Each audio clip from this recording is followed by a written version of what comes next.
Welcome to the T-Pac Arcade. Today's game is Whip Rush for the Sega Genesis. In this 1990 shoot-'em-up from Renovation, you fight off alien invaders from the planet Voltigus. Apparently some scout ships from Earth bothered them enough that they decided the universe would be better without us. Sometimes I think that too, but then I remember humans invented cereal and TV, and nobody wants to live in a universe without cereal and TV. Whip Rush plays like most 16-bit shoot-'em-ups, with 7 levels of enemy waves, boss battles, and stage hazards. There are distinct segments to each level, scrolling in different directions and making you maneuver around floating towers, dodge through panning gates, duck under falling hydraulic presses, and blast through asteroid belts. And luckily there's a variety of power-ups to help alleviate the chaos of being thrown around in every direction. Lasers only fire forward but do the most damage, homing missiles offer a spread shot with rear fire, and fireballs can go in any direction. You also get up to 2 satellite ships, which can flank you either horizontally or vertically. The last feature of your arsenal is adjustable speed.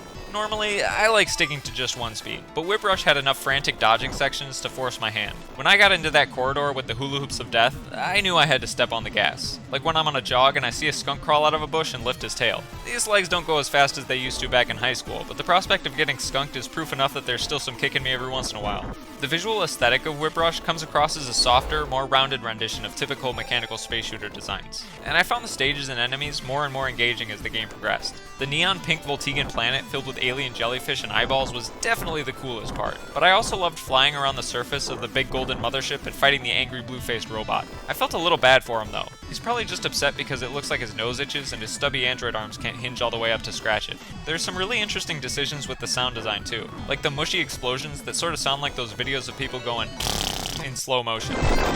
Also, one of the background music tracks in the middle of the game was so upbeat that it sounded like a victory theme intended for the end credits. It just felt a bit premature. The composer was congratulating me for my efforts while the game designers were slaughtering me. But then again, a slap in the face can still sound like a high five sometimes. The most novel aspect of Whip Rush is what I like to call satellite dribbling.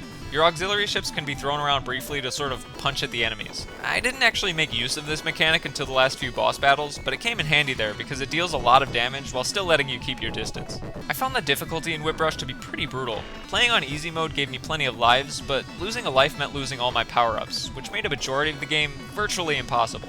How am I supposed to survive a backward-scrolling stage without a rear shot? I mean, I guess I could take a cue from the skunks and fart at the enemies until they run away, but that plan is hardly foolproof. In any case, I started bookmarking every single section of every single level with save states to play through the game at full power. That created a different challenge of trying to clear nearly every section without getting hit, but it was much more manageable for me. My favorite part of Whip Rush was configuring the auxiliary ships into battering rams. There's nothing more satisfying than flying along a stage wall, mowing down all the turrets with your satellites before they even get the chance to fire. I imagine it's the same thrill teenagers get from knocking down mailboxes with a baseball bat from a moving car, but without all the property damage. Actually, in this case I guess it's still property damage to the alien mothership, but they started it, so I'm in the clear. If I could change one thing about the game, I'd make some of the boss patterns a little less sporadic. Take the end boss for example. He has these big metal tentacles that sort of swing all over the place, and I could never figure out their path of action reliably enough to dodge them. Overall, Whip Rush managed to win me over from a weak first impression. I initially found the game super frustrating, but with save states and a good power-up configuration, I ended up having a lot more fun. And thank goodness the Earth is safe now, so I can get back to my cereal and TV.